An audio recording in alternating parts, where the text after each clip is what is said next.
Drop it.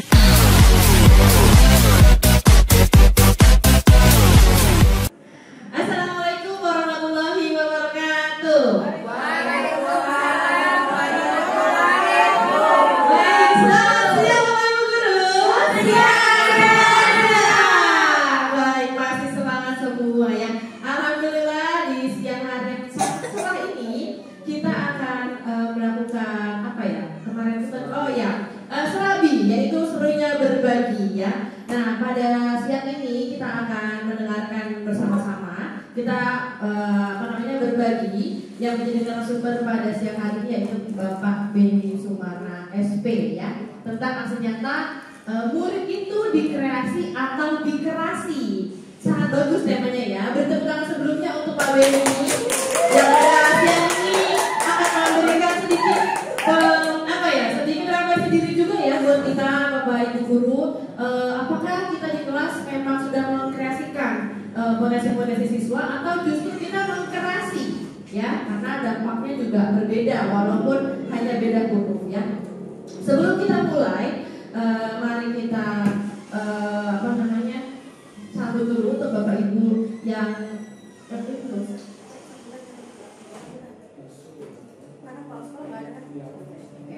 baik, sebelum kita mulai, mari bersama-sama kita mengucapkan basmalah. Bismillahirrahmanirrahim. Sebelum itu saya mau pantun dulu nih Bapak Ibu ya. Kalau dijawab cakep ya. Oke.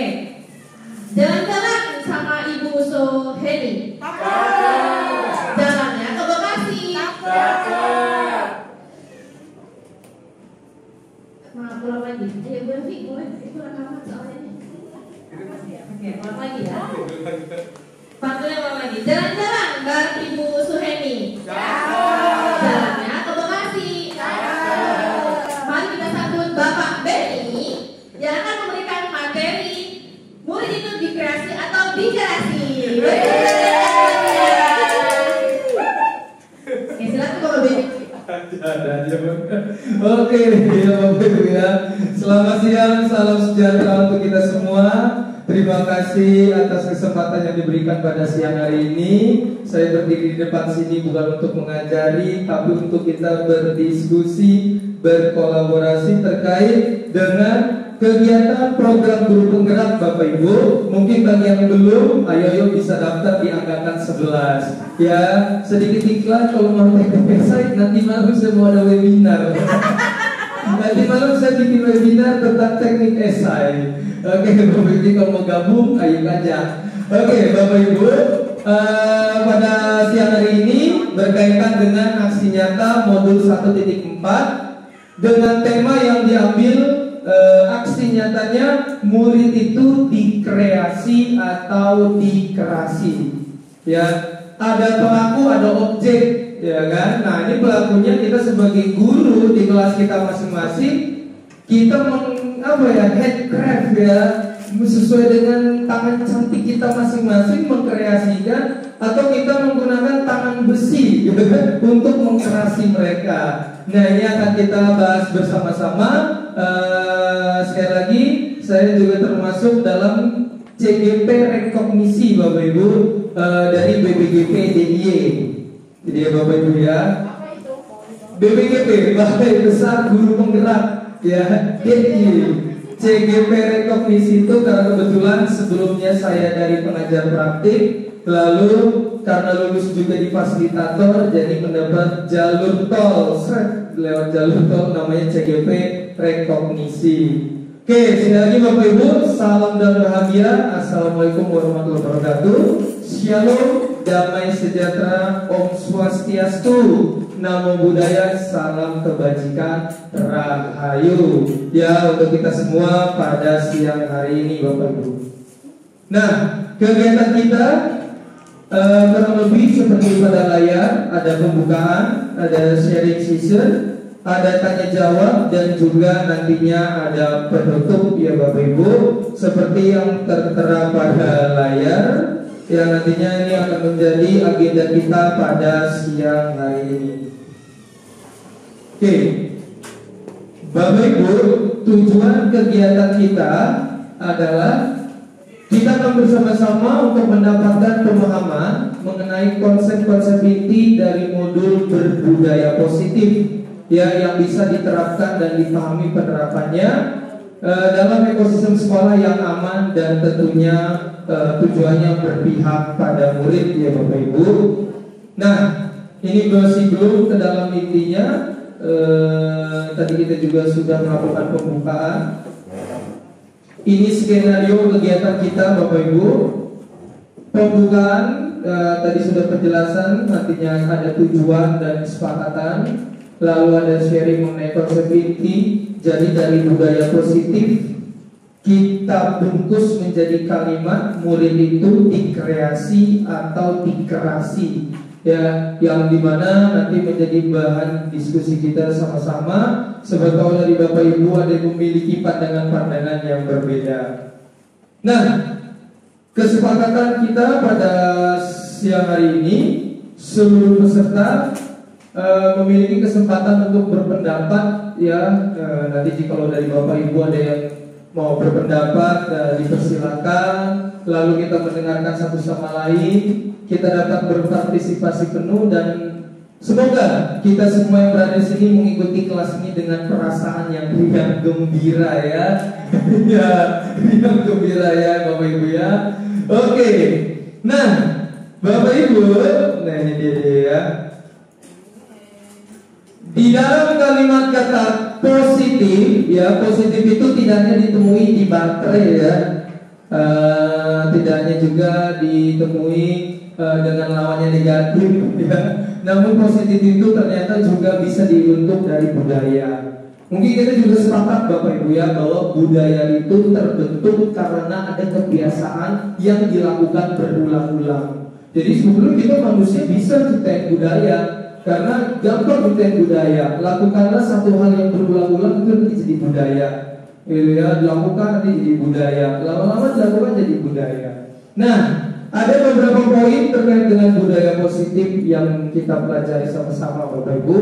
Yang pertama, kita akan bersama-sama mempelajari tentang kedisiplinan dan nilai-nilai kebajikan. Ya, untuk mencapai nilai kebajikan, untuk menjadi bajik, yaitu bijak lah ya. Bijaksana, tapi jangan lupa untuk bijak sini, gitu ya Bapak Ibu. Nah, jadi nilai kebajikan itu nilai atau prinsip yang dianut oleh seseorang. Nah, kalau di bagian disiplin positif itu mainannya udah dianut oleh seseorang ya Bapak Ibu. Jadi kalau bicara disiplin, udah bicara karakter Bapak Ibu ya, karena memang udah bawaannya, gitu, udah bawaannya. Nah, itu udah bicara tentang prinsip yang dianut oleh pribadi. Nah, terus ada namanya keyakinan kelas. Nah, kalau keyakinan kelas ini Bapak Ibu, nantinya itu berangkat dari peraturan kelas. Jadi Bapak Ibu itu pasti punya peraturan di kelas. Nah, peraturan itu diambil dari kesepakatan bersama peserta didik. Namun kata kesepakatan itu bisa kita geser jadi keyakinan. Yang tadinya kalimat itu bernada larangan menjadi bernada ajakan. Nah, itu seperti apa sih? Yang kebanyakan di kelas kita ini pasti kebanyakan kalimat-kalimat itu lebih banyak bernada ke arah larangan, bukan ke arah ajakan. Nah, ya, itu nanti akan kita kulik bareng-bareng. Lalu 5 posisi kontrol. Nah, ini dia yang tadi juga sempat masuk ke dalam pembahasannya Pak Sabto, bahwasanya kita sebagai guru nanti kita ada berada di posisi yang mana? Secara sadar atau tidak sadar Bapak Ibu, kita bisa aja dalam posisi guru sebagai penghukum, atau bisa aja kita sebagai guru pembuat orang merasa bersalah, atau bisa juga jadi teman, atau bisa juga jadi pemantau, bisa juga jadi manajer. Nah, nanti kita juga akan kulik, kira-kira selama ini sampai saat ini saya itu berada di posisi yang mana ya? Jangan-jangan saya berada di bagian pembuat orang merasa bersalah, ya kan? Itu ciri-cirinya bagaimana ya? Kok bisa sih saya termasuk penghukum? Memang ada ciri-cirinya. Kok saya bisa sih masuk ke dalam teman? Emang ciri-cirinya apa? Nah, nanti kita akan kulik juga. Lalu nanti kita akan juga bahas tentang segitiga restitusi, yang dimana Bapak Ibu pasti kita pernah memiliki yang namanya peserta didik atau murid yang melakukan pelanggaran, ya kan? Nah, pelanggaran ini terkadang memicu emosi jiwa. Udah disabar-sabari, tapi kadang terbatas, ya kan? Atau udah pakai sabar, langsung main marah, ya kan? Padahal kita tidak perlu sampai ke arah marah-marah. Nah, ini sebagian dari dikreasi atau dikerasi. Nah, ini salah satunya ada di bagian segitiga restitusinya.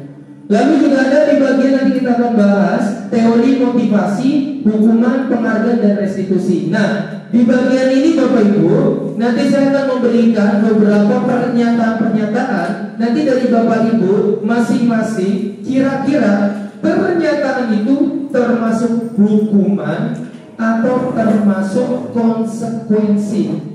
Itu berbeda ya Bapak Ibu ya. Dua hal yang berbeda antara hukuman dan juga konsekuensi. Ya, nanti kira-kira ini masuk hukuman atau konsekuensi. Dan yang terakhir, kebutuhan dasar manusia dan dunia berkualitas. Yang dimana setiap manusia pasti memerlukan yang namanya cinta kasih, rasa memiliki, dimiliki, penguasaan, kesenangan, dan kebebasan. Ya, nanti kita akan kulik bareng-bareng ya Bapak Ibu. Nah, perubahan paradigma A dan B. Coba sekarang Bapak Ibu bisa mungkin belakang-belakangan atau berhadapan-hadapan. Ya, Bapak Ibu bisa berhadapan-hadapan atau belakangan sejenak berdua saja untuk kita praktik sedikit tentang perubahan paradigma. Oke, silakan Bapak Ibu bisa mungkin kalau mau belakang-belakangan juga boleh. Ya, dari depan ada ke belakang, yang dari kiri mau ke kanan. Nah, dipersilakan Bapak Ibu. Oke ya. Oke, dipersilakan bisa. Nah, bisa di belakang-belakang, bisa di depan-depanan. Nah, instruksinya adalah dari salah satu Bapak Ibu, ya, coba ambil satu benda dan genggam. Oke, ya, coba ambil satu benda yang bisa digenggam. Ya, apa aja? Ya, silakan diambil dan bisa digenggam. Silakan. Ya, bisa menghadap ke teman pasangannya. Karena memang harus ada teman pasangan. Salah satu aja, jangan dua-duanya, salah satu. Siapa yang mau menggenggam? Ya, digenggam. Sekarang si yang tidak menggenggam, coba bagaimana caranya biar teman kamu mau membuka genggamannya. Coba mau diapain ya? Terserah. Pokoknya gimana caranya teman kamu itu yang menggenggam benda mau membuka. Ini apa nih? Iya, bisa digenggam. Ya, gimana caranya? Dirayu, dipaksa, ya kan? Atau diancam.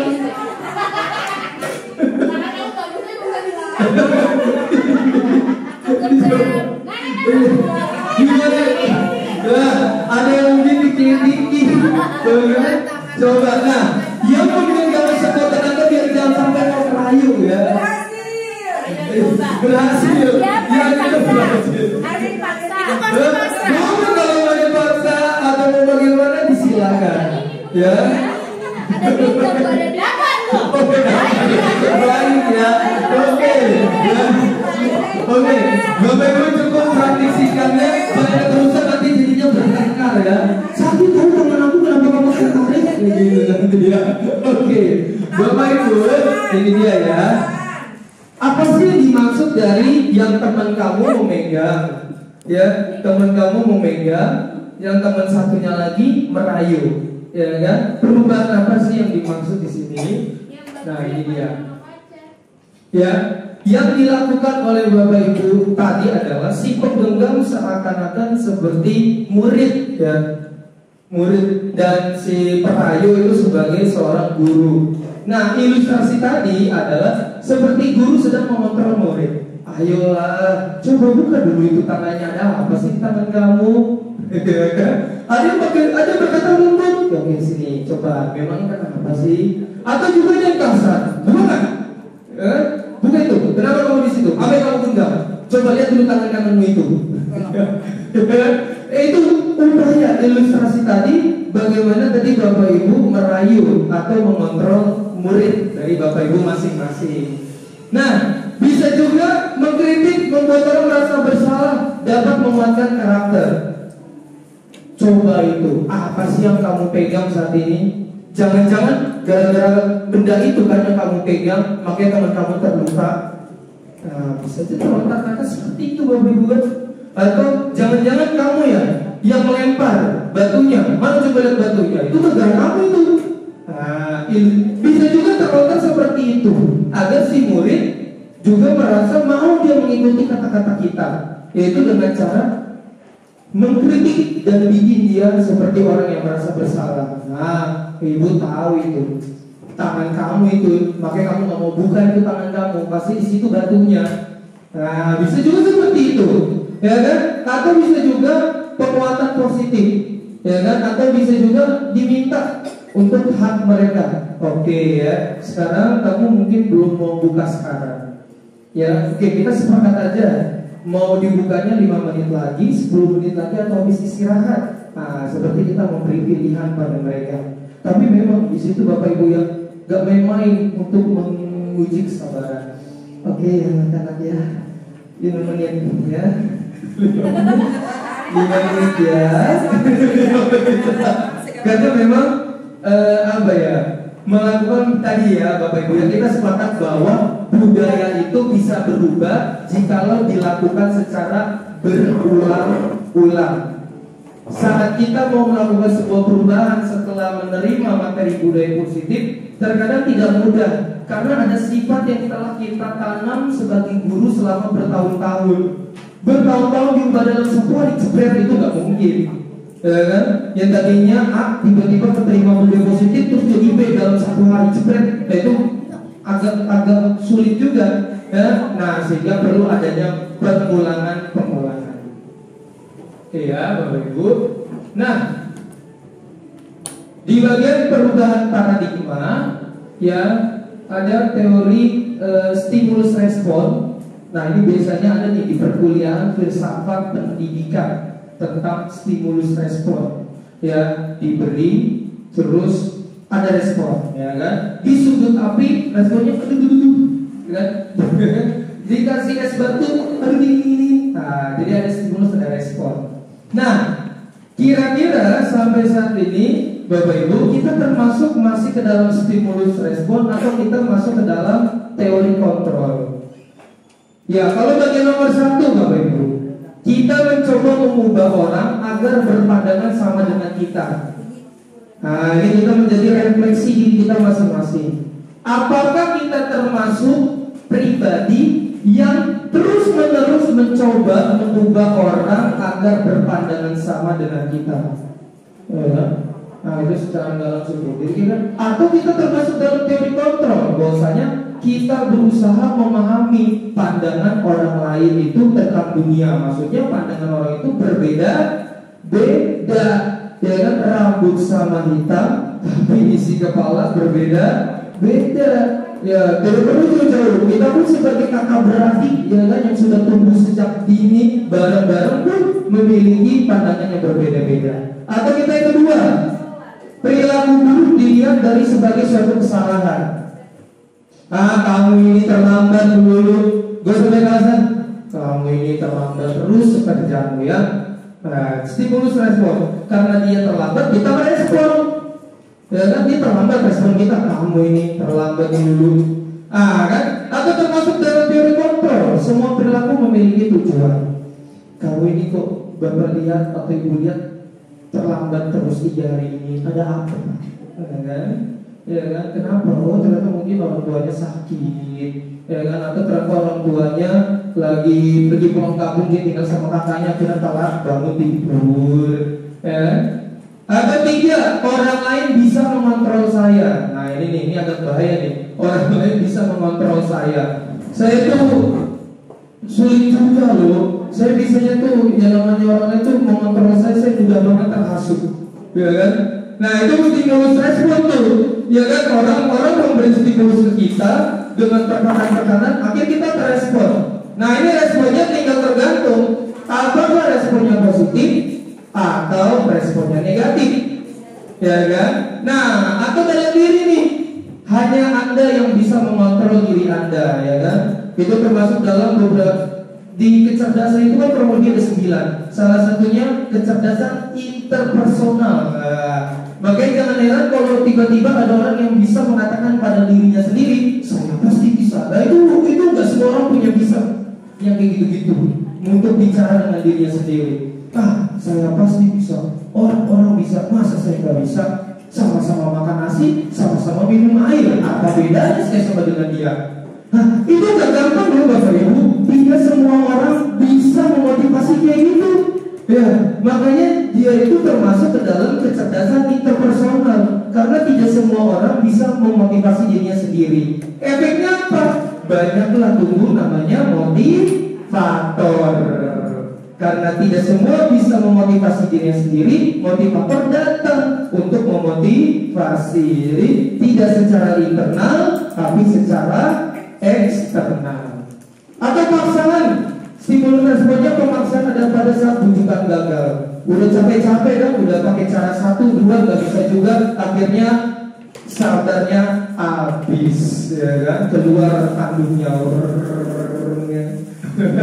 Ada teori kontrol. Kolaborasi menciptakan pilihan-pilihan baru. Yang keenam, model berpikir menang atau kalah. Nah, kalau yang terakhir model berpikir menang-menang. Ya kan? Ada suatu permasalahan. Mainannya bukan akhirnya saya yang menang, kamu ikut saya. Ya kan? Sehingga ada istilah win-win solution lah. Ya kan? Biar sama-sama jalan semuanya.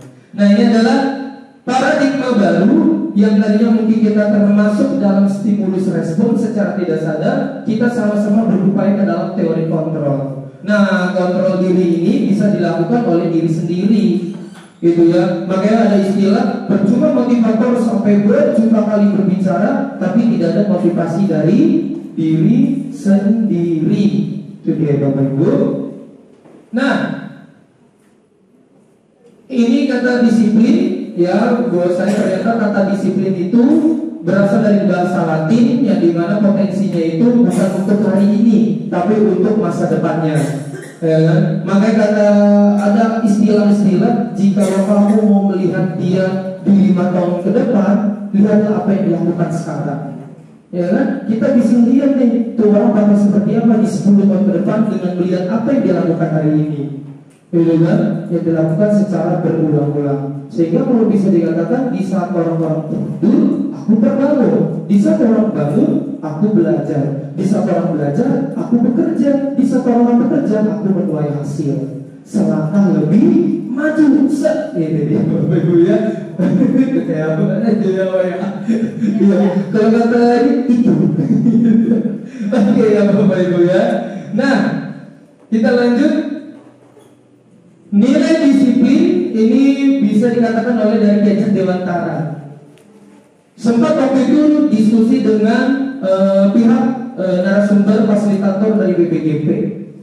Kita sama-sama menyadari bahwasanya dulu mungkin nih Bapak Ibu, kalau kita mengingat masa kita kuliah dulu, kita paling sering mendengar teori pendidikan selalu dari luar negeri.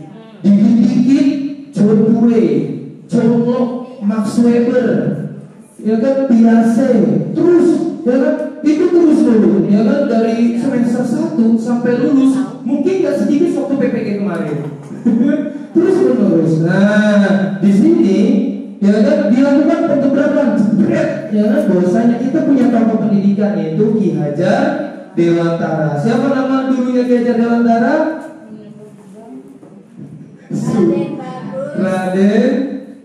Raden apa nih? Raden Mas Suwardi Suryaningrat. Ya Bapak Ibu ya, karena dia sakit-sakitan diubah namanya jadi Ki Hajar Dewantara. Iya, karena kebetulan waktu saya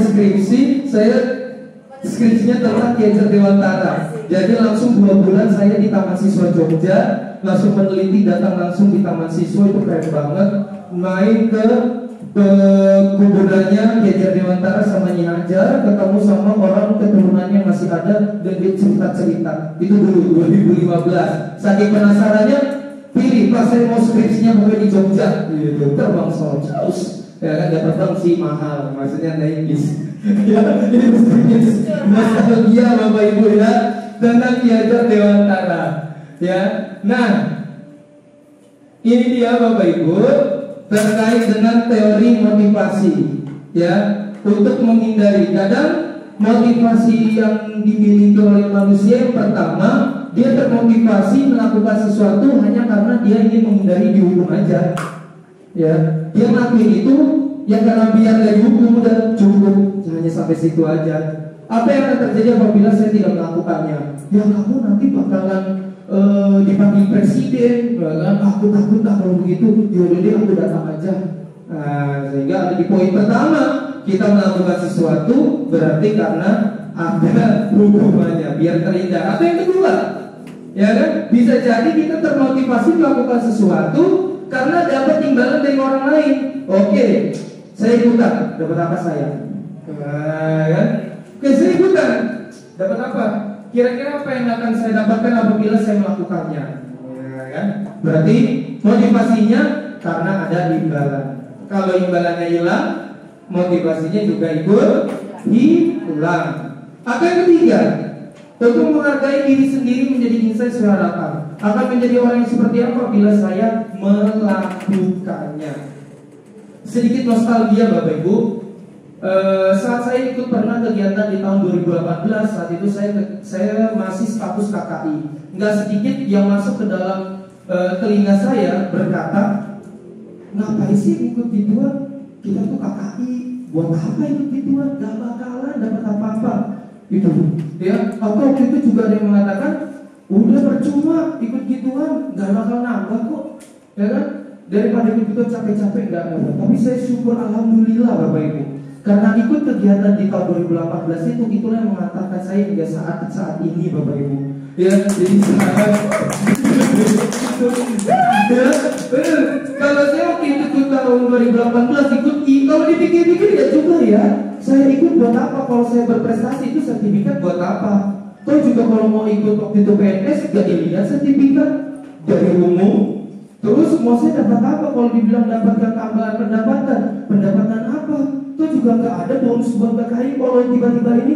Nah itu tuh 2015, ya kan? Tapi saat itu ya udah gas terus. Nah ternyata itu dia ya, dapat bermanfaat ya, perbuatan yang tidak sia-sia Bapak Ibu ya. Nah itu bisa menjadi motivasi untuk kita sama-sama Bapak Ibu. Bahwasanya itu termasuk motivasi dari mana? Ya bisa dari eksternal atau dari internal kita pribadi masing-masing. Nah, kurikulum Merdeka Belajar, Bapak Ibu, Merdeka ini menurut Ki Hajar Dewantara artinya tidak hanya terlepas dari perintah, akan tetapi juga cakap buat memerintah diri sendiri. Ya, jadi bukannya merdeka, bablas gue terserah mau ngapain. Ya, tidak seperti itu. Tapi merdeka itu artinya tidak hanya terlepas dari perintah, tapi juga cakap ya untuk memerintah diri sendiri dari Ki Hajar Dewantara. Nah, keyakinan, hukuman, dan penghargaan. Di sini disebut ke dalam keyakinan ya. Kenapa tidak peraturan? Karena sepanjang saat ini pasti kita masuknya ke dalam tahap peraturan, bukan keyakinan, ya kan? Nah, mengapa kita memiliki peraturan harus menggunakan helm bila mengendari kendaraan roda 2? Nah, kenapa kita memiliki peraturan harus datang tepat waktu? Nah, ini akhirnya masuk lagi nih yang tadi sebelumnya. Saat kita menggunakan helm, itu masuk mana nih? Kita masuk motivasinya dari internal atau dari eksternal? Eksternal. Ya, biar apa nih kalau dari eksternal? Tidak razia. Kalau kedua, kenapa sih kita harus datang tepat waktu? Saat kita datang, ini internal eksternal. Potong TKD. Iya, tidak terpotong TKD-nya. Berarti dari internal atau eksternal? Dari eksternal. Ya, nah itu motivasi intrinsik ya Bapak Ibu ya. Sehingga kembali lagi ke diri kita pribadi masing-masing ya. Saat kita melakukan hal tersebut, pasti kita punya alasannya. Kalau contoh simpelnya Bapak Ibu, kenapa kita makan? Karena lapar. Tujuannya kenapa kita minum? Ya, tujuannya menghilangkan dahaga. Ya, kita ambil dari yang makan. Ya, contoh simpelnya, kenapa kita makan? Karena lapar. Tujuannya biar kenyang. Tujuannya kenyang, tapi ada dorongan motivasinya, yaitu karena adanya lapar. Nah, berarti kalau nggak lapar, kita tidak akan mencapai kenyang. Nah, itu contoh simpel Bapak Ibu, motivasi intrinsik. Saat kita melakukan tersebut, kita harus punya alasan. Kenapa kita melakukan itu? Kalau kita nggak punya alasan, nggak nyampe-nyampe. Ya, kalau nggak ada alasan, ya nggak nyampe-nyampe. Kecuali akhirnya ada motivasi eksternal, diajak sama teman, udah lu ikut gua aja sini. Ya kan, akhirnya nyampe ke tujuan. Ya, Bapak Ibu. Nah, kalau kita lihat dalam diagram bulat, ya, berawal dari yang pertama-tama adalah peraturan kelas. Ya, dari peraturan kelas kita giring peserta didik untuk membentuk namanya keyakinan kelas. Nah, keyakinan kelas tersebut dilakukan secara berulang-ulang hingga terbentuk lingkungan yang positif, terus menerus, sehari, seminggu, sebulan, 6 bulan, dan seterusnya. Harapannya terbentuk warna merah, yaitu budaya positif. Ya, dilakukan secara berulang-ulang, mulai dari peraturan. Oke anak-anak, silakan, kita peraturannya apa? Ya kan, A, B, C, D, digiring ke keyakinan. Nah, seperti apa itu pembentukannya? Nah, ini dia Bapak Ibu. Tak sedikit kita pasti memiliki namanya peraturan seperti ini. Saya pun juga masih perlu banyak belajar untuk menggiring yang namanya peraturan menuju keyakinan. Saat kita minta peserta didik untuk menulis peraturan apa yang ingin mereka terapkan di kelas mereka, rata-rata menulisnya ada dilarang mengganggu orang lain, dilarang melakukan kekerasan, dilarang menggunakan narkoba, gunakan masker, jangan lari-lari di kelas atau koridor. Nah, sehingga itu masuk ke dalam peraturan, yang dimana peraturan itu lebih kepada menghimbau, bukan mengajak. Ya kan, lebih menghimbau, ya, dilarang ya nggak boleh ya, dilarang ya nggak boleh ya. Nah, di dalam budaya positif Bapak Ibu, peraturan-peraturan ini bisa digeser menjadi keyakinan kelas yang nantinya disepakati secara bersama-sama. Nah, seperti apakah yang muncul? Ini dia. Oke, pertama, keyakinan, tanggung jawab. Ya kan? Tanggung jawab, selalu kembalikan buku ke tempatnya, bukan lebih ke peraturan lagi, tapi ke keyakinan, tanggung jawab. Ya, tanggung jawab kita yang masing-masing ya. Nah, kalau kamu habis pinjam buku di perpus, jangan lupa dikembalikan. Ya, lalu dilarang mengganggu orang lain. Kita tarik menjadi sebuah keyakinan, bukan dilarang mengganggu, tapi lebih kepada menghormati orang lain dan diri sendiri.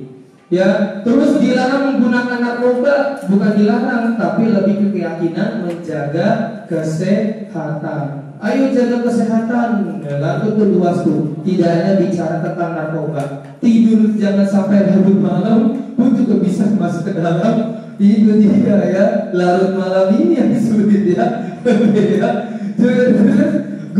Jangan berlari di kelas atau koridor, ya kan? Ini bicara tentang keselamatan dan juga keamanan. Kenapa sih anak-anak kita tidak berlari, jangan berlari di kelas koridor? Ya kan, kenapa? Apakah biar apa? Biar aman. Kenapa biar aman? Memang apa efeknya? Ya kan? Jadi kita mendapatkan respon dari anak-anak bahwa ternyata kalau kita berlari-lari kesandung luka. Ya kan? Nah, hal tersebut akhirnya terucapkan dari murid masing-masing, dari mereka menyampaikan Bapak Ibu. Nah, yang menyampaikan itu kita yang menulis. Oh, berarti ini tanggung jawab. Berarti kalau ini menghormati orang lain. Nah, kalau ini berarti termasuk kesehatan. Nah, Setiap hal dalam peraturan tersebut pada akhirnya Bapak Ibu pasti ada yang namanya hukuman dan juga konsekuensi. Nah, dari beberapa kalimat di sini, menurut dari Bapak Ibu ada 1, 2, 3, 4, 5, 6, 7. Ada 7. Nah, kira-kira termasuk itu hukuman atau konsekuensi. Kalau kedua itu termasuk hukuman atau konsekuensi. Nah, kalau nomor 1 menurut Bapak Ibu itu termasuk apa? Mencatat 100 kali di dalam buku kalimat saya tidak akan terlambat lagi karena terlambat ke sekolah. Itu hukuman atau konsekuensi? Oke, kita kunci ya, hukuman. Kedua, lari mengelilingi lapangan basket 2 kali karena terlambat hadir di sekolah. Oke ya, kita kunci. Kedua, hukuman. Murid diminta untuk push up 15 kali karena tidak menggunakan masker ke sekolah. Hukuman atau konsekuensi? Kira-kira murid diminta untuk push up karena tidak menggunakan masker ke sekolah. Oke, kita kunci. Ya, menggantikan kertas tugas teman yang telah dicoret-coret. Oke, konsekuensi kita kunci. Membersihkan tumpahan air di meja tulis karena tersenggol pada saat belajar. Konsekuensi. Meminta murid tidak mengenakan sepatu seharian karena tidak mengenakan sepatu hitam. Bisa hukuman, bisa konsekuensi. Nah, ya, ada terakhir juga. Lari mengelilingi lapangan basket 2 kali karena terlambat 10 menit untuk pelajaran PJOK. Kira-kira hukuman atau konsekuensi? Konsekuensi. Nah, tadi Bapak Ibu sudah menjawab ada hukuman dan konsekuensi. Nah, kalau menurut Bapak Ibu kenapa sih nomor 1 itu termasuk hukuman? Ada yang mau berbagi? Sikat aja. Menurut saya itu hukuman karena ayo silakan berbagi. Nomor 1 kenapa hukuman? Oke, silakan Bu Yoyo. Karena memaksa anak untuk mencatat di buku menulis 100 kali. Itu kayaknya memaksa anak. Oke, berarti ada unsur pemaksaan di dalamnya ya. Oke, tadi itu hukuman ya. Oke, tadi kalau nggak salah di bagian nomor 4 menggantikan kertas tugas teman yang telah dicoret-coret, ada yang jawab konsekuensi. Coba tadi menjawab konsekuensi. Kenapa lebih berpegangnya itu konsekuensi daripada hukuman? Karena bisa termasuk bentuk tanggung jawab. Dia melakukan, dia bertanggung jawab. Oke, kita sama-sama melihat hasilnya. 3 kan? Oke.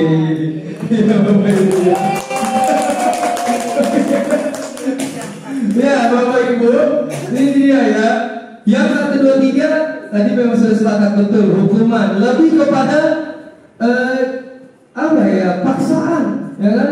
Jadi tidak ada efek feedback ke murid, ya kan? Kalau yang nomor 4 sama nomor 5 itu lebih pada tanggung jawab, karena dia tumpahin air nggak sengaja, ya, dia tanggung jawab untuk membersihkan. Nah, itu yang terakhir, lari mengelilingi lapangan basket 2 kali karena terlambat 10 menit, ya kan? Karena sudah kesepakatan waktu, dia terlambat, melanggar kesepakatan. Nah, berarti ada konsekuensi. Nah, konsekuensi itu didapat jika lo sama-sama ada yang namanya kesepakatan kelas. Oke kan, kita sudah sepakat, ya kan? Bahwa kita sudah sepakat sewaktu berdoa semuanya tidak ada yang bercanda, ya kan? Saat berdoa kita serius, ya kan? Untuk berdoa sesuai agama dan kepercayaan masing-masing. Nah, kalau melanggar, nah berarti ada konsekuensi atau bisa juga sanksi ya. Nah, ini dia. Nah, kenapa hal seperti itu Bapak Ibu? Karena hukuman dan konsekuensi itu memiliki beberapa perbedaan. Ya, ini kalau disadur dari restitusi tulisannya dia negosen, ya, gimana? Dia tinggal di mana tuh dia yang negosen ya. Nah, apa perbedaannya? Ternyata memiliki makna yang berbeda. Kalau hukuman, sesuatu yang menyakitkan harus terjadi saat dia telat nulis 100 kali. Nah, itu menyakitkan kan? Sesuatu menyakitkan harus terjadi. Ya, tapi kalau konsekuensi, sesuatu harus terjadi. Lalu tumpah, siapa mau bersihin? Ya berarti memang harus terjadi bahwasanya dia membersihkan air yang ditumpahkan. Bisa juga anak membenci kedisiplinan, ya. Maka dengan sedikit pada akhirnya ada aja murid yang di belakangnya memaki-maki gurunya, ya kan? Entah bikin tulisan, bikin dulu dikasih ke temennya, ya kan? Kasih batu guru, ya kan? Kena gue, biar aja awas aja kalau dia bawa sepeda, aku pesing buat sepeda. Ya kan? Konsekuensi akhirnya dia membenci, ya. Atau kalau konsekuensi anak menghargai, karena sudah ada kesepakatan, ya kan? Maksudnya kalau ternyata buanglah sampah pada tempatnya, nah dia melanggar nih, masih ada di kolong meja, konsekuensinya dia yang harus membersihkan, ya. Atau kalau hukuman membuat rasa marah dipermalukan, ya kan? Atau bisa juga karena konsekuensi, yaitu dibuat tidak nyaman, ya kan? Mungkin dia tidak nyaman nih untuk mengepel, hingga akhirnya dia tidak nyaman, besok-besok dia nggak mau melakukan lagi. Ya, atau bisa juga dipermalukan, ya Bapak Ibu. Nah, dipermalukan ini sedikit bisa saja ada guru yang pada akhirnya menegur murid di depan umum, ya kan? Kamu ini, ya kan, udah ibu bilang, bla bla bla di depan teman-temannya. Nah, itu termasuk dalam hukuman, membuat dia malu, ya kan? Bisa juga kita ke dalam konsekuensi. Kita bisa panggil dia, entah di ruangan yang berbeda, atau maju ke depan ambil bangku, biar face to face, bicara berdua saja. Ya kan, sehingga ada teori kontrol dari diri kita agar si peserta didik mau jujur dan tidak dipermalukan. Ya, anak-anak tuh pokoknya jangan sama seperti si Rudy. Tuh Rudy tuh bajunya kotor, bau ketek. Kalian kebauan nggak? Kebauan kan? Nah itu juga makanya jangan seperti si Rudy tuh, ya bajunya harus bersih. Nah itu termasuk berarti dipermalukan, nyelekit banget gitu ya. Nyelekit sakit banget ya. Mungkin dari kita ada yang pernah juga mau berangkat ke sekolah karena kesiangan akhirnya nggak pakai mandi, ya langsung main cuci muka berangkat, nggak pakai sikat gigi tapi ganti permen biar wangi. Aduh, udah telat ini, udah telat ini, udah ayo cepat bangun, udah berangkat sana berangkat. Semua punya wangi. Ya Bapak Ibu ya. Oke, ya. Di sini juga oke ya. Ini dibuat akhirnya tidak nyaman atau diasingkan untuk sementara. Oke. Ini dia tadi perbedaan dari hukuman dan juga konsekuensi. Oke, bentar Bapak Ibu.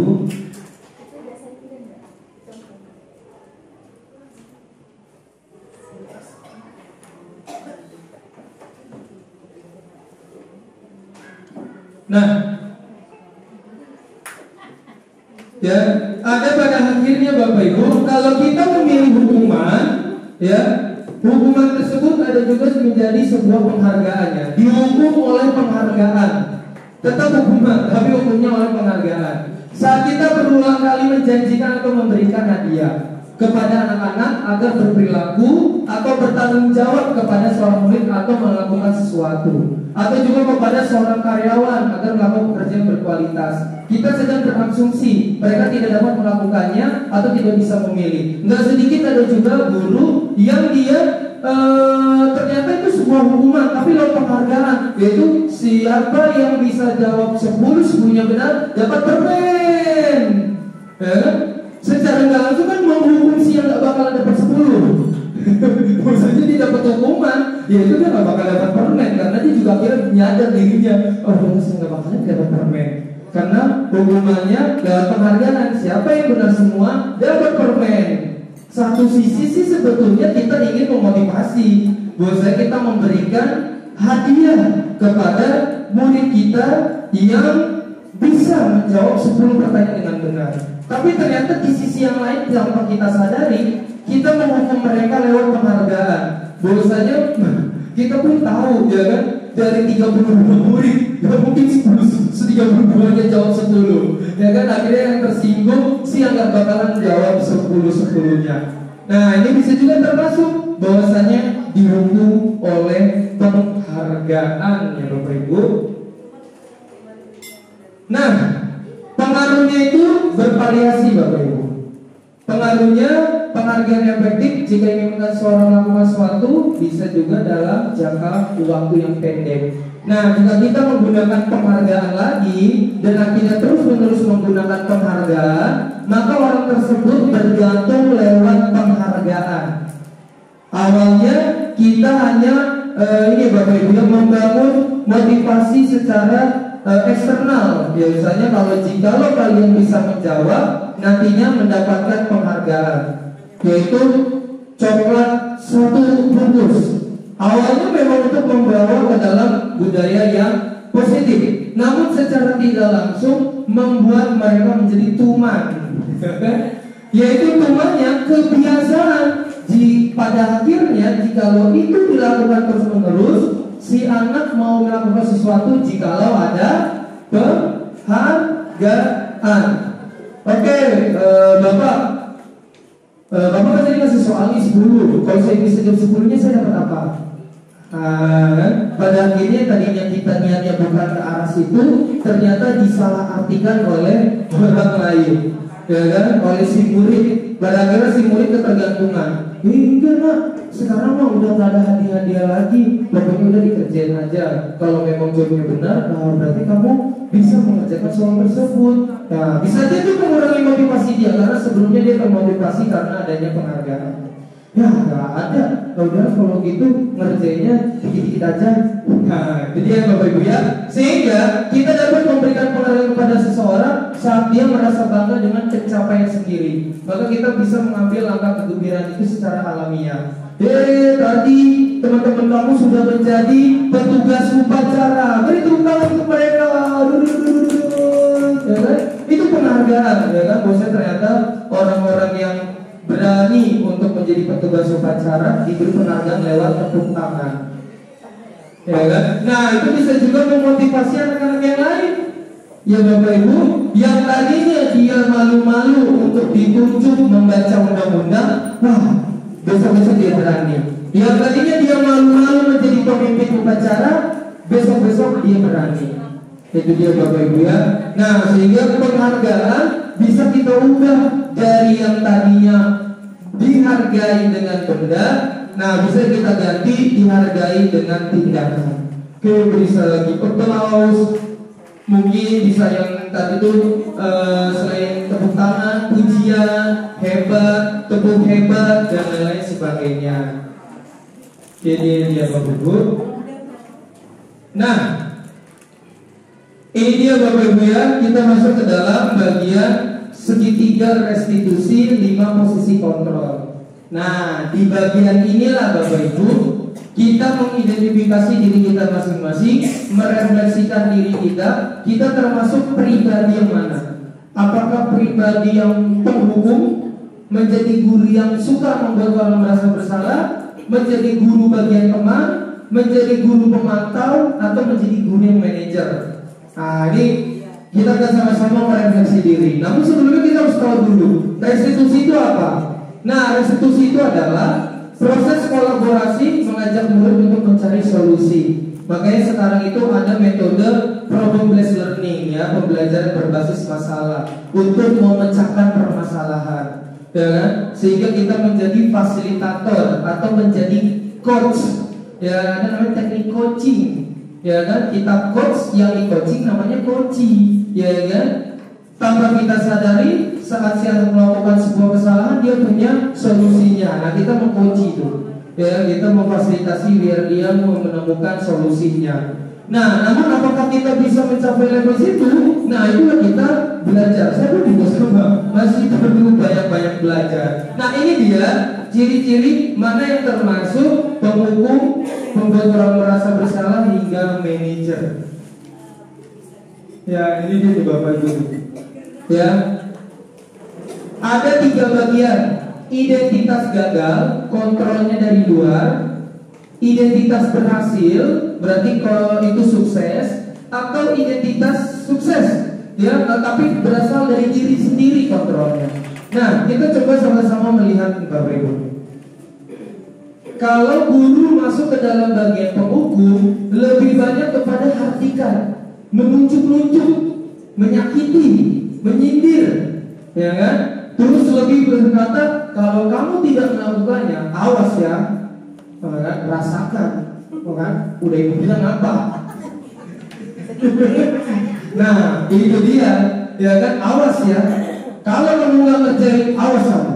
Kalau kamu nggak ngerjain, awas kamu. Nah, berarti kita masuk ke dalam penghukum, ya, karena dampaknya akhirnya nanti anak akan membuat kesalahan, ya. Guru berkata kalau kamu tidak melakukannya, awas kamu ya. Lebih kepada nunjuk-nunjuk, ya, kamu ini, ya. Berarti termasuk ke dalam guru mode penghukum. Atau bisa juga, apakah kita termasuk guru yang bertipe membuat orang merasa bersalah? Nah, ini ciri-cirinya. Kalau guru yang termasuk tipe membuat merasa bersalah itu biasanya gurunya katakannya seperti ini. Kamu itu seharusnya kan sudah tahu kalau ibu tuh lelah, ibu tuh lagi stres. Udahlah, jangan ganggu ibu dulu. Aduh nah, lihat ibu udah bilang janganlah ganggu ibu. Anak-anak bisa tenang sedikit gak sih? Ibu jadi tambah pusing kepalanya. Karena kita pelan-pelan seperti itu, berarti kita termasuk guru membuat orang merasa bersalah. Tuh kan, kita jangan berisik, ibu jadi tambah pusing. Persis.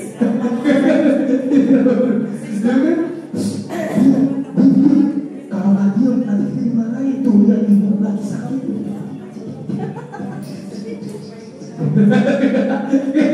Oh iya.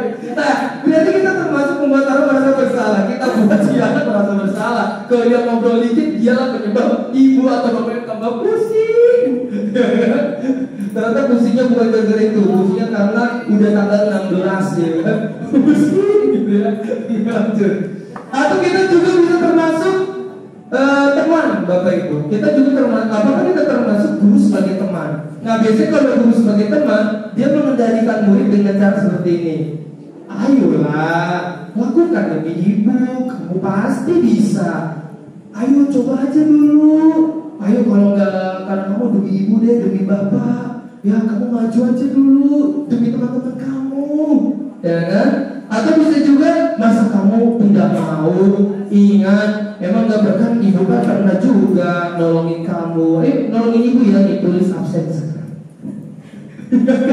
Ini ada kertas absen, ditulis kan. Aku lagi sibuk tuh, aku gak mau bantu ibu, ya kan? Bantu ibu lah kan, ibu juga udah banyak bantu kamu. Iya. Ya, bisa juga akhirnya masuk ke dalam bagian teman. Jadi kita membuat murid itu sebagai teman. Ya, pada akhirnya karena kita terlalu dekat dengan murid, ya kan, akhirnya muridnya gendol-gendol, gitu. Lagi duduk digendol-gendol, ya kan. Apalagi kalau sekarang lagi diminta ya untuk jangan terlalu sering-sering bersentuhan fisik, apalagi dengan murid-murid yang lawan jenis ya Bapak Ibu ya. Nah, atau Bapak Ibu, kita termasuk guru pemantau. Ya kan, kalau guru pemantau biasanya dia selalu mengingatkan tentang peraturan-peraturan. Kan udah ibu bilang, kan itu udah jadi PR. Ayo, kenapa belum dikerjakan, ya kan? Berarti kalau kamu nggak ngerjain PR, udah tahu kan apa yang harus kamu lakukan. Berarti kita selalu berkiblat tentang peraturan. Nah, pemantau, baru kita pokoknya murid sama dikit, nah ini udah keluar ya dari koridor peraturan, ya kan? Nah, karena kemarin siapa? Berasa di Medan, ya kan? Atau bisa aja, ya kan? Saat lagi istirahat, saat Bapak Ibu baru mau makan, baru mangap, ibu. Kenapa nak? Itu suruh sampai selesai berantem tuh sampai bonyok, ya kan? Naik-naik, ya itu akhirnya Rudi, Andri, kenapa mau berantem? Kita berdua-dua, ya kan? Bisa juga kita karena keterbatasan kesabaran kita masuk ke dalam penghukum. Atau bisa juga membuat orang merasa bersalah. Rudi, Asep, aduh berantem terus kau kan? Jadi nggak makan-makan ibu, lapar lah ibu. Nanti kalau ibu lapar, naik mah ibu. Kalau mah ibu udah naik, kamu sakit ibu. Gara-gara kau lah berdua nanti ibu sakit ya. Atau bisa juga teman, ya kan? Rudi, Asep, aduh, kan udah sepakat kita kan? Ayolah, jangan berantem lah. kelas. Demi Bapak, damai-damai kita deh ya. Atau bisa juga sebagai pemantau. Berantem kau kan? Udah tahu kau kan konsekuensinya apa kalau mau berantem? Harus ngapain? Udah tahu kau kan? Lakukan kan? Nulis kau kan? Nulislah 5 halaman berarti. Udah tahu peraturannya kan? Bisa juga pemantau. Atau bisa juga manajer. Sinilah duduk kita.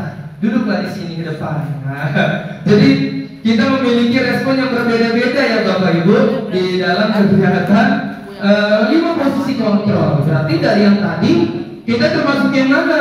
Apakah kita termasuk penghukum, termasuk pembuat orang merasa bersalah, termasuk teman, pemantau, atau kita termasuk ke dalam manajer? Pak Beru, semuanya. Oh iya semuanya ya.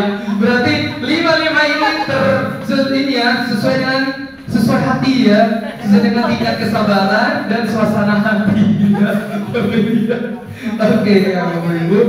Nah, sehingga ada solusinya untuk kita bisa mencapai ke manajer, yaitu ke bagian restitusi.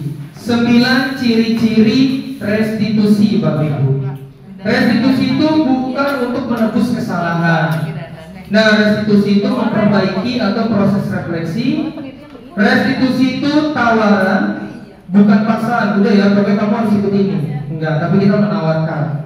Restitusi menuntun untuk melihat keyakinan, sehingga perlu banget di kelas kita memiliki yang namanya keyakinan kelas tentang tanggung jawab, menghargai, mengayomi, saling menyayangi, ya kan? Sehingga dibantu dengan proyek profil pelajar Pancasila itu, ya, mencari kebutuhan dasar, terus fokus pada solusi. Kamu sih berantem dulu, nah gitu. Tapi lebih pada fokus pada solusi. Atau juga mengembalikan murid yang berbuat salah pada kelompoknya ya. Nah, restitusi tersebut, nah ini dia ya, membuat keyakinan kelas. Nah ini salah satunya Bapak Ibu, keyakinan kelas yang bisa kita bentuk di kelas kita masing-masing. Yang tadinya kalimat negatifnya, jangan berlari di kelas atau koridor. Nah positifnya, berjalanlah di kelas atau koridor. Tujuannya sama, biar enggak lari ya. Yang tadinya peraturannya jangan berlari di kelas, tapi diubah menjadi berjalanlah di kelas.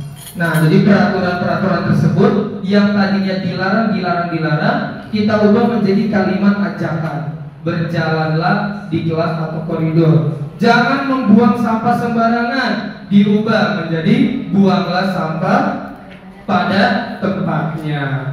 Nah, keyakinan tersebut tidak perlu terlalu banyak, namun mudah diingat dan dipahami dulu oleh seluruh warga kelas. Nah, semua warga kelas hendaknya ikut kontribusi, sehingga Bapak Ibu kalau mau meminta anak-anak untuk berpendapat, bisa gunakan sticky note yang dibagikan. Kan kita dapat tuh sticky note yang kotak-kotak besar tuh. Nah, itu bisa tuh minta mereka. Coba silakan tulis, kamu mau punya peraturan apa sih di kelas kita? Gitu, bagi, tempel di kelas di depan papan tulis. Oke, yang sudah menulis silakan tempel. Nah, setelah tempel baru kita kirim yang tadinya kata itu kalimat negatif dilarang menjadi kalimat yang berpositif. Si Rudi menulis berjalanlah di kelas atau koridor, dia menulis jangan bertengkar satu sama lain. Nah, kita tarik. Oke, di sini ada yang menulis jangan bertengkar satu sama lain. Kita ganti kalimat positifnya bisa jadi apa Bapak Ibu? Kalau jangan bertengkar satu sama lain, bertemanlah secara rukun. Ya kan, kita ubah bertemanlah secara rukun. Nah, bisa juga seperti itu Bapak Ibu. Oke. Nah, kenapa hal seperti itu pada akhirnya harus dilakukan Bapak Ibu? Karena memang pada dasarnya setiap manusia itu memiliki yang namanya kebutuhan dasar. 5 kebutuhan dasar ini tidak hanya dimiliki oleh anak-anak, tapi kita orang-orang dewasa pasti membutuhkan 5 kebutuhan dasar ini. Yang pertama, kebutuhan akan bertahan hidup, ya kan? Baik yang anak-anak sampai yang dewasa pasti butuh yang namanya bertahan hidup. Kasih sayang, ya kan? Di sini siapa sih yang nggak mau kasih sayang, ya kan? Bu Syarifah butuh kasih sayang kan? Ya dong. Mau nambahin? Menambahin. Kasih sayang saya sudah ada yang punya. Oh iya, pasti. Saya jadi batuk. Ya kan? Kasih sayang dan rasa diterima, kebutuhan untuk diterima ya. Nah, untuk diterima ini nih, ini kena banget nih Bapak Ibu ke anak-anak remaja zaman sekarang. Kelas 4, 5, 6, 5, 6 deh. 5, 6 itu kan udah menuju masa remaja ya. Nah, ini mereka punya rasa ingin diterima, tapi ada yang ke kiri negatif atau positif. Negatifnya apa? Mereka ingin diterima yaitu dengan cap jagoan keren. Nah, ternyata dia dalam lingkungan keren dan jagoan itu harus merokok karena dia punya proyeksinya orang merokok itu keren. Nah, karena ada dorongan dalam dirinya ingin diterima biar dicap keren, akhirnya dia merokok, ya kan? Biar dicap keren.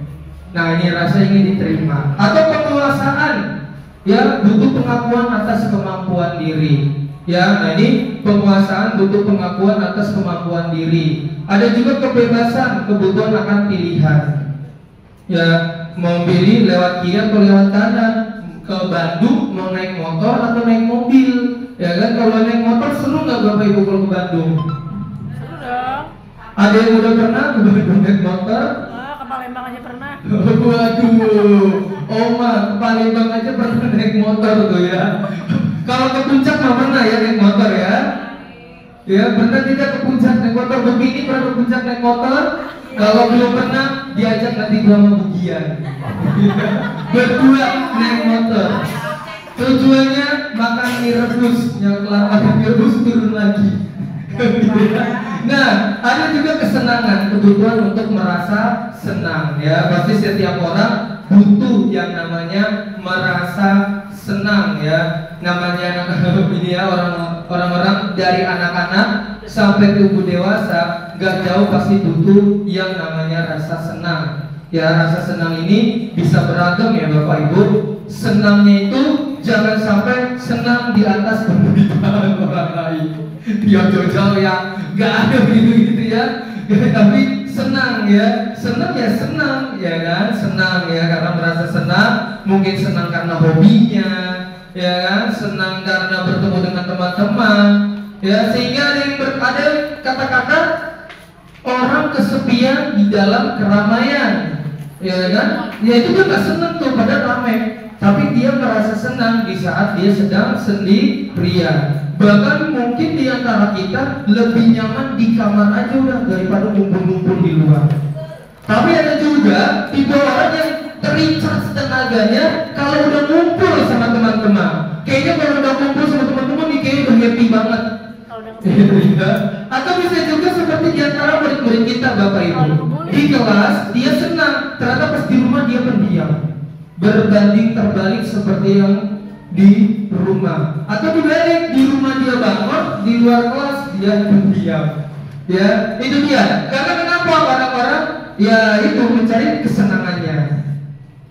Nah, Bapak Ibu, hal-hal seperti itu masuk ke dalam tadinya segitiga restitusi ya Bapak Ibu ya. Nah, segitiga restitusi ini Bapak Ibu memiliki beberapa langkah. Ada 3 langkah Bapak Ibu. Jikalau Bapak Ibu bisa menghadapi murid yang melakukan sebuah pelanggaran, ada 3 langkah yang bisa kita lakukan. Yang pertama, kita stabilkan dulu identitas kita. Ya, bukannya oke anak-anak, kamu sudah duduk bersama ibu guru kamu, perhatikan ini rencana ibu guru ya, ibu bukan bohongan, bukan begitu ya Bapak Ibu ya, bukan mengidentifikasi seperti itu, tapi lebih ke mengidentifikasi. Oke anak-anak, kita duduk dulu. Oke, begini, kesalahan yang kamu buat bukan yang pertama kali ibu temui. Ibu udah pernah kok nemuin kesalahan itu. Jadi duduk dulu, tenang dulu, tenang. Nah, kita stabilkan dulu. Jadi si anak yang tadinya mungkin habis nangis, habis marah-marah, tenang dulu. Setelah sudah tenang Bapak Ibu, kita lanjut tingkat yang kedua, validasi tindakan yang salah. Oke, sudah tenang ya, tarik nafasnya, udah tenang. Ini bukan sesuatu yang baru bagi ibu. Ibu udah pernah menemui kesalahan ini, udah tenang dulu. Oke, sekarang ibu mau tanya, ya kan? Kamu melakukan itu pasti punya alasan. Nah, sekarang ibu mau tanya, apa alasannya kok kamu mau melakukan itu? Nah, kita coba validasi dulu tindakannya, ya kan? Memangnya tidak ada cara yang lebih efektif? Nah, kita cari dulu. Setelah sudah dapat, baru terakhir menanyakan keyakinannya. Nah, menanyakan keyakinan kelas apa yang telah kita sepakati? Oke, kan kamu sekarang kan berada di kelas 5. Kamu sudah tahu kan keyakinan apa sih yang kita sepakati sama-sama di kelas? Yo, kamu sudah tahu nih, menghargai, ya kan? Berarti kamu kedepannya mau menjadi pribadi yang seperti apa? Oh iya ya, kamu ingin menjadi pribadi yang lebih bertanggung jawab, ya. Sehingga solusi tersebut tidak datang dari kita, tapi dari anak itu sendiri. Oke ya, pokoknya ibu maunya kamu jadi anak yang bertanggung jawab. Oke ya, pokoknya bapak maunya kamu lebih disiplin lagi. Nah, bukan dari kita, tapi pada akhirnya itu terucap dari diri mereka. Lewat kamu ingin menjadi orang yang seperti apa? Oh, saya pak mau menjadi pribadi yang lebih baik lagi, pinter. Oh, saya pak mau menjadi anak yang melakukan sesuatu dengan tanggung jawab, bagus. Oke, berarti kalimat itu bapak pegang ya. Semoga tidak terulangi lagi. Nah, hal-hal ini bapak ibu sehingga masuk ke dalam langkah-langkah yang tadi segitiga restitusi. Yang pertama, menstabilkan identitas. Ya, jadi distabilkan dulu identitasnya, baru divalidasi tindakan yang salah, baru menanyakan keyakinan. Bukan tiba-tiba jebret lompat ketiga. Tuh kan, kamu berantem lagi, kamu emang mau jadi preman jadi kelas ini, langsung lompat dia ketiga. Ya, namun ada langkah-langkah yang dimana pada akhirnya bapak ibu motivasi itu muncul karena adanya motivasi internal. Nah, bapak ibu, nah ini dia nih kata-kata yang bisa menjadi referensi kita bersama. Ya, jikalau bapak ibu pada akhirnya menemui anak yang melakukan sebuah pelanggaran, bapak ibu sedang masuk ke dalam tahap yang pertama, yaitu menstabilkan identitas. Bapak ibu bisa menggunakan kata-kata 6 ini atau di luar ini. Bisa juga, oke anak-anak, tidak ada manusia yang sempurna, pasti ada yang melakukan kesalahan. Nah, distabilkan dulu. Atau oke anak-anak, kamu berhak kok merasa marah. Ya, kamu berhak merasa marah, tapi tenang dulu. Atau apa kamu sedang menjadi teman yang baik buat dirimu sendiri? Nah, kita stabilkan dulu. Nah, sehingga kalimat-kalimat ini mungkin bisa menjadi referensi bagi kita semua jika kita menemukan anak yang mengalami permasalahan. Nah, setelah sudah menstabilkan identitas, nah ini adalah kalimat yang bisa menjadi referensi jikalau bapak ibu sudah masuk ke dalam validasi tindakan yang salah. Oke, anak-anak, kamu pasti punya alasan mengapa melakukan hal itu. Atau bisa juga kamu boleh mempertahankan sikapmu itu, tapi kamu harus menambah sikap yang baru. Ya kan? Mungkin dia merasa bahwasanya saya memukul dia bukan karena saya merasa benar. Saya benar bukan karena dia yang mengganggu saya, jadi saya pukul dia. Jadi saya merasa bahwa saya memukul dia itu saya benar karena dia ganggu saya duluan. Nah, kita bisa gunakan kalimat yang ini. Ya, kamu boleh mempertahankan sikap itu, tapi kamu harus menambahkan sikap yang baru. Jangan keburu emosi jiwa. Ya, setelah bapak ibu masuk ke dalam validasi tindakan yang salah, baru bapak ibu kita bisa masuk ke dalam menanyakan keyakinan. Oke ya, bisa masuk ke dalam oke, apa yang kita percaya sebagai kelas atau keluarga. Oke, kalau begitu kamu mau menjadi orang yang seperti apa ke depannya? Ya, nah kalimat-kalimat pertanyaan itu kita lontarkan dan pada akhirnya jawaban itu dari mereka. Jadi sebetulnya segitiga restitusi ini bapak ibu dalam budaya positif lebih kepada ternyata solusi itu bukan kita yang memecahkan, tapi si anak yang memecahkan. Jadi dia yang membuat salah, dia juga yang akhirnya memecahkan. Nah, hal seperti ini saat kita melakukannya itu juga termasuk dalam teknik coaching ya. Kita sebagai coach mengcoaching ya. Coaching itu prosesnya, coach itu muridnya, coach itu gurunya. Ya kan, kita menuntun. Nah, pola-pola seperti ini bisa juga dibawa oleh orang-orang yang psikolog atau psikiater. Dia bertanya, kita menjawab. Dia bertanya, kita menjawab. Dia bertanggung jawab. Hingga akhirnya jawaban kita itulah solusi buat diri kita sendiri. Nah, kalau dalam dunia pendidikan masuknya ke dalam segitiga restitusi, Bapak Ibu. Oke, itu dia Bapak Ibu. Perubahan teori kontrol atau budaya positif yang tersampaikan, bahwasanya dalam penerapan program disiplin positif hendaknya guru memiliki standar kepribadian, profesional dan sosial yang baik. Nah, di sini bagaimana perjalanan diri sebagai sistem AMO. Nah, sama-sama saya juga masih perlu banyak belajar untuk menjadi seseorang guru yang manajer mungkin ya ke dalam sistem AMO, yang menuntun murid hingga akhirnya menjadi pribadi yang mandiri, merdeka, dan bertanggung jawab. Oke, Bapak Ibu, ya cukup sekian dan terima kasih. Mungkin ada yang mau ditanyakan, dipersilakan. Kalau mau ditanyakan atau dipernyatakan, silakan Bapak Ibu sebelum nantinya dikembalikan lagi ke MC. Oke ya. Oke, silakan Bapak Ibu, mungkin ada yang mau ditanyakan atau mau dipertanyakan. Oke, aman Bapak Ibu ya. Bingung, bingung, ya. Ya mungkin kadang-kadang pertanyaan itu muncul memang di saat kita sedang tidak ini ya kegiatan yang lain. Ya kadang kita mau nanya bingung pas lagi ada naik kendaraan timbul pertanyaan. Ya, oke silakan Ibu. Ya, silakan. Ini kasus tadi kejadian, saya termasuk guru yang mana? Waduh.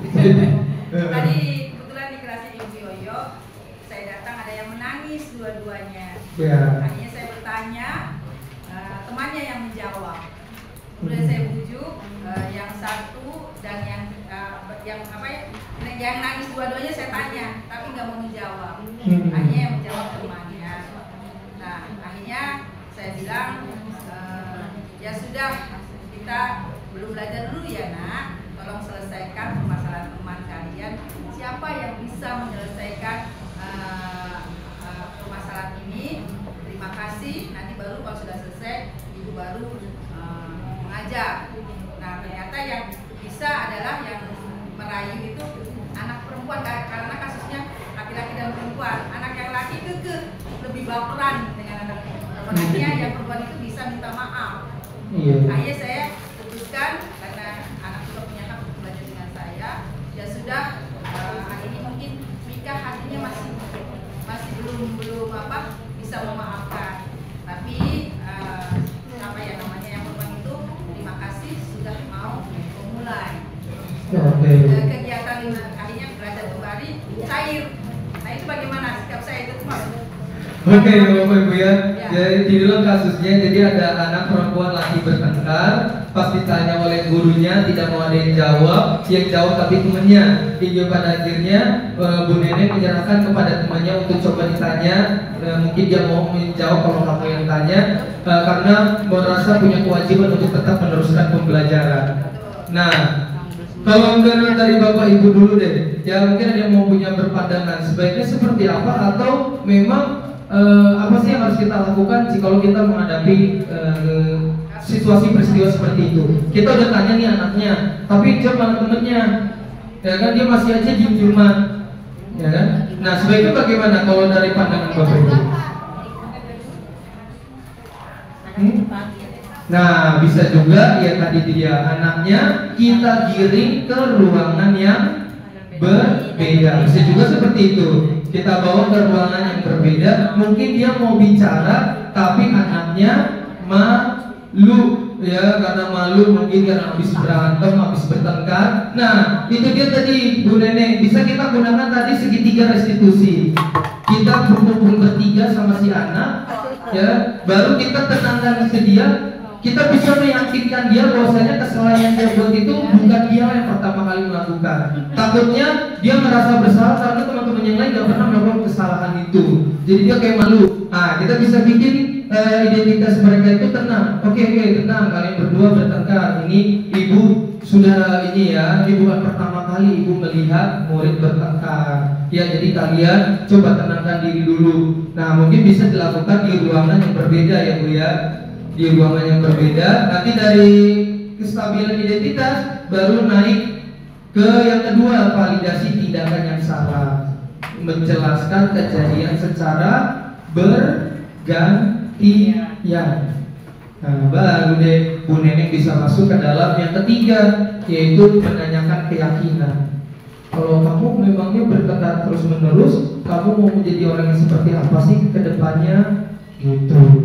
Apakah kamu mau mengulanginya lagi? Kalau tidak mau, seperti apa kamu cara mencegahnya?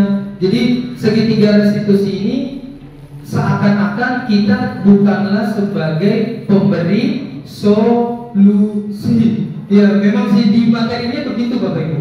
Di materi tersebut seakan-akan kita bukan si pemberi solusi, tapi kita menuntun biar si anak bisa punya solusi. Ya, mungkin bisa dipisahkan juga Bu Neneng di ruang yang berbeda untuk melakukan segitiga restitusi. Tapi kebetulan kejadian tadi tidak mungkin kita keluar Pak, karena situasinya kurang buku yang kalau ditinggal akan terjadi lagi konflik lagi gitu. Makanya tadi saya berusaha untuk menenangkannya ya dengan menyerahkan dulu, saya kasih waktu dan alhamdulillah kan ada itu ya Pak. Maksudnya kemana maksud saya itu, apakah saya bisa termasuk yang restitusi tadi atau apa ya, saya tidak memberikan hukuman, tentunya tidak. Iya. Tapi alhamdulillah si Mika itu dengan sendirinya cair gitu setelah ada pengakuan dari yang perempuan tadi. Ya, itu bisa termasuk segitiga restitusi jikalau tadinya ibu bisa sampai ke dalam si kedua anak tersebut yakin bahwasanya mereka pada akhirnya nggak mau melakukan hal itu lagi. Tapi kata-kata itu bukan dari kita yang melontarkan. Oke, berarti kamu janji ya tidak melakukan itu lagi, ya. Tapi oke, berarti kedepannya lebih baik seperti apa? Nah, jadi saya juga masih banyak belajar untuk bagaimana mengcoaching peserta didik hingga akhirnya sebetulnya dia yang meluapkan emosinya, dia juga yang mengeluarkan solusinya. Kita seperti menuntun, karena kan nggak sedikit kita kadang-kadang akhirnya si pemberi solusi Bapak Ibu ya. Oke, biar damai, udah kamu maaf-maafan deh. Oke, kamu udah maaf-maafan kan? Oke, jangan ulangi lagi ya. Itu kan jadi kita yang memberi solusi. Nah, kalau di dalam segitiga restitusi, si peserta didiklah yang memberikan solusi. Oke, kalau begitu sebaiknya seperti apa sih kita namanya berteman di kelas? Oke. Nah, tadi kamu jauh menghargai. Seperti apa sih bentuk menghargai teman? Nah, jadi kita seperti menggiring. Nah, itu kalau di dalam segitiga restitusi budaya positif berapa bisa seperti kita Ibu? Terima kasih Pak Beni. Iya. Oke, sama-sama Bu Neneng. Oke Bapak Ibu, kira-kira ada yang mau ditanyakan lagi sebelum ditutup? Sudah. Oke, kalau tidak ada yang ditanyakan lagi, sebelum diserahkan kepada Bu Tisa, sekali lagi saya mengucapkan terima kasih atas kehadirannya Bapak Ibu semua. Terima kasih atas partisipasinya. Semoga apa yang kita pelajari sama-sama dapat bermanfaat untuk diri kita dan untuk orang-orang di sekitar kita. Ya, cukup sekian kegiatan Serabi, serunya berbagi di episode-episode selanjutnya. Oh iya, siap, materi nanti dikirimkan di grup ya Bapak Ibu. Di episode-episode selanjutnya dari berbagi praktik baik mungkin dari teman-teman yang lainnya. Ya, cukup sekian dan terima kasih Bapak Ibu. Saya kembalikan ke Bu Tisa. Baik, beri tepuk tangan sekali lagi untuk Pak Beni. Materi yang sangat bagus, di tengah apa ya, dinamika belajar kita setiap hari Bapak Ibu dengan kondisi anak-anak yang berbagai ini ya, memiliki keragaman masing-masing. Itu jadi refleksi juga loh untuk Bapak, untuk kita sendiri. Karena bagaimana cara menangani kita, apakah memang kita menghargai atau memanusiakan mereka sebagai manusia seutuhnya, atau kita justru malah merendahkan mereka dengan kalimat tajam kita. Nah, itu refleksi diri yang penting untuk kita sebagai seorang guru, karena dengan begitu kita bisa terus memperbaiki diri, terus mengasah potensi anak-anak murid gitu buat kita juga melek tentang bagaimana psikologi perkembangan anak dari cara kita men-treatment mereka setiap harinya. Terima kasih Pak Beni atas materi yang luar biasa di kegiatan Serami pada siang hari ini. Terima kasih juga Bapak Ibu Guru dan Kepala Sekolah Ibu Yus yang sudah hadir di tengah-tengah kita pada siang hari ini. Saya sebagai MC mengakhiri. Wassalamualaikum warahmatullahi wabarakatuh. Waalaikumsalam.